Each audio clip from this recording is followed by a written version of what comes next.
লম্বা সময় নিয়ে মানে কি? আমরা কি এখন রাজত্ব হয়ে গেছি যে হাতে ধরা মানুষ দেশ চালাবে যতদিন তারা ক্ষমতায় থাকতে চায়? এই খেলা তো আমরা আগেও দেখেছি। 2011-এর সরকার একই কথা বলেছিল, তারা কতদিন টিকেছে? এই সরকার যদি এখন টিকতে চায়, সেভাবে থাকতে চায়, আমি তাদেরকে অনুরোধ করব, প্লিজ আপনারা ওই ভুলটা করেন না। এই চেষ্টা আগেও করা হয়েছে। আপনাদের পলিটিক্যাল ম্যান্ডেট নাই। আপনাদের এই বাস্তবতা মানতে হবে যে বাংলাদেশে দুটি বড় রাজনৈতিক দল আছে, আওয়ামী লীগ এবং বিএনপি। আমাদের সাপোর্টার আছে, সমর্থক আছে। মানুষের সাপোর্ট ছাড়া, মানুষের ভোট ছাড়া আপনারা ক্ষমতায় টিকতে পারবেন না। 111-এর সরকার চেষ্টা করেছিল যে তারা সংস্কার করবে, শেষমেশ কি হয়েছে? তারা কোনো কিছুই করতে পারেনি। আপনাদের কাছে আমি দাবি করছি, আপনারা প্লিজ এই চেষ্টা করেন না, কারণ যেটা হবে যে আপনারা ব্যর্থ হবেন, আপনাদের বদনাম হবেন, বাংলাদেশের মানুষ আপনাকে রাস্তায় টেনে নামাবে। আপনারা টিকতে পারবেন না, কারণ আপনার মানুষের সমর্থন নাই, আপনাদের জনগণের ভোট নাই।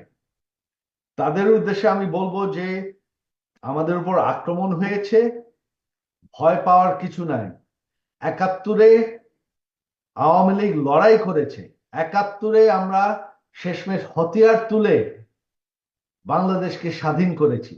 75-এ চেষ্টা করা হয়েছে আওয়ামী লীগকে শেষ করে দেওয়ার। আওয়ামী লীগের বড় বড় নেতাদের, সম্পূর্ণ নেতাদের হত্যা করা হয়েছে। তারপরেও আওয়ামী লীগ টিকে আছে। আজকে আওয়ামী লীগ তার চেয়ে অনেক শক্তিশালী পজিশনে আছে। আওয়ামী লীগ এখন এত শক্তিশালী, আমাদেরকে কেউ দাবায় রাখতে পারবে না। আওয়ামী লীগের নেতৃত্বের অভাব নেই। আমি সজীব ওয়াজেদ জয় আছি, বঙ্গবন্ধুর নাতি। আমি আওয়ামী লীগের সাথে আছি।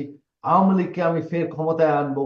আজকে হোক, কালকে হোক, 4 বছর পর হোক, 5 বছর পরে হোক, আওয়ামী লীগ ফেরত ক্ষমতায় আসবেই আসবে, কারণ আওয়ামী লীগ হচ্ছে বাংলাদেশের সবচেয়ে বড় রাজনৈতিক দল।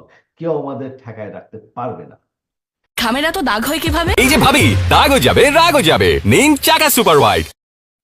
অবশ্যই এই নির্বাচন যদি নিরপেক্ষ হয়, আর আমি চাই দ্রুত নির্বাচন, কারণ সংবিধানে আছে যে 90 দিনের মধ্যেই একটা সংসদ ডিসলভ করার 90 দিনের মধ্যে নির্বাচন করতে হবে। এর বাইরে কোনো উপায় নেই।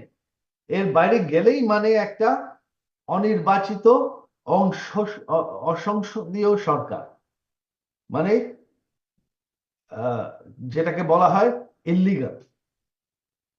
তো